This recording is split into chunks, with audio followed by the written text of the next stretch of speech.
Hello mga kalabs! Kumusta po kayo? Maaga nga pong gumising si Papa dahil may pasok nga po siya ngayong araw. Birthday po pala ni Papa ngayong araw pero may pasok pa rin po siya. Pero ganun daw po talaga mga kalabs. Sabi nga po ni Papa ay kahit wag na nga daw po siyang maghanda. Sa birthday ko na nga lang daw po mga kalabs. Ilang araw na lang po kasi ay birthday ko na nga din po. Sabi ko nga po kay Papa ay kahit hindi na nga din po kami maghanda sa birthday ko.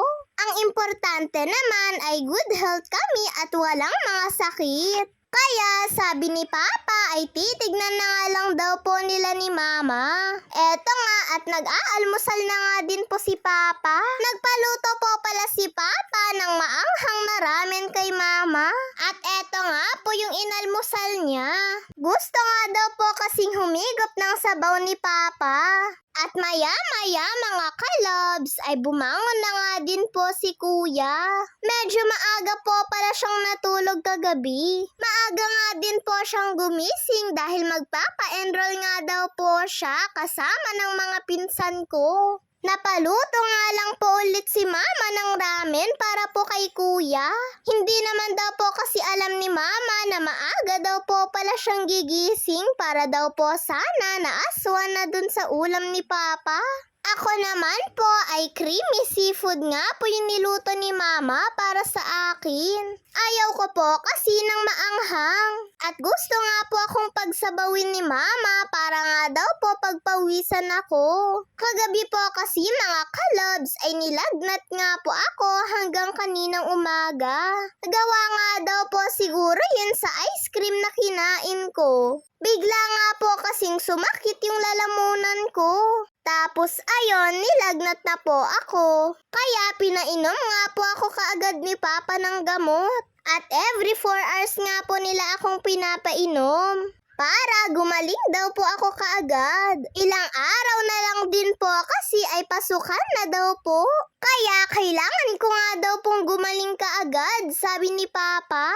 Pinalamig ko nga lang po muna itong noodles ko sa electric fan dahil hindi ko nga po kayang kainin kaagad dahil sobrang init. Masarap naman po itong creamy seafood mga kalabs. At gusto ko nga din po yung lasa nito. Pero si Papa nga ay ayaw niya nga po yung ganitong creamy seafoods. Mas gusto nga daw po nila yung maanghang. Pagkatapos ko nga pong kainin yung noodles ko ay pinagpawisan na nga din po ako. At kaninang hapon ay nakauwi na nga din po pala si Papa. Wala naman po kaming masyadong ganap ngayong araw dahil puro pahinga nga lang po yung ginagawa ko. At hindi nga din daw po makalabas si Mama dahil wala pa nga daw po kaming tubig. Pagkapasok nga po ni Papa ay nagmano nga po si Kuya sa kanya. Tumaba nga din po ng konti si Kuya ko mga kalabs. At napasobrahan pa nga po siya yata ng kadaldalan. Tapos eto nga at nagmano na rin po ako kay Papa. Kinamusta niya nga lang po ako kung okay na nga daw po ba ako. At ang sabi ko naman ay magaling naman na po ako. Tinignan nga din po ni Papa kung namamaga nga daw po yung tonsil ko.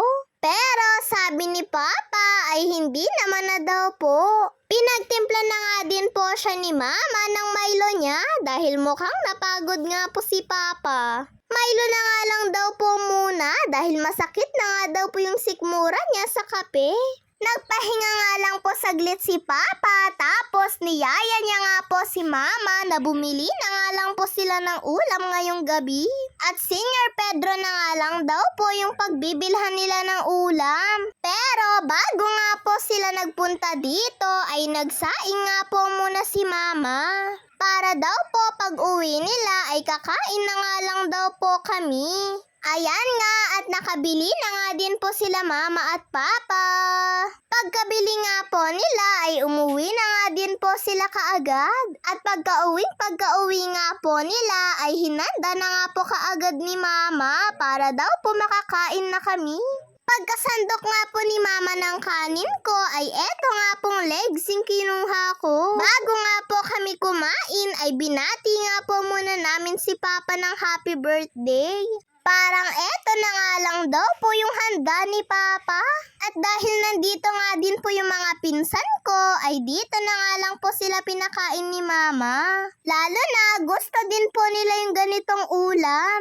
Eh hindi naman po kasi madalas na nag-uulam kami ng ganito. At paminsan-minsan nga lang po. Pagdating po pala sa manok ay legs nga po yung paboritong parte ko. Kaya puro nga po legs yung kinuha ko. At ayan, nagsasandok na nga din po si Papa ng pagkain niya. Sabi nga po ni Mama ay tumatanda na nga din daw po si Papa. Ay sila daw po palang dalawa. Parang ang bilis nga lang daw po ng panahon. Ang wish nga lang po namin kay Papa, mga kalobs, ay good health nga po palagi yung katawan niya. At lagi nga po siyang gagabayan ni Lord araw-araw sa pagpasok at sa pag-uwi niya po ng trabaho. Salamat po Papa dahil hindi mo po kami pinababayaan. Salamat sa Diyos dahil ikaw nga po yung binigay ni Lord na Papa namin ni Kuya. At mahal na mahal ka po namin. Happy birthday po ulit sa'yo Papa! Yun lang po mga kalobs. Maraming salamat po sa panonood ninyo. Mag-iingat po kayo palagi. God bless to all. Bye-bye po.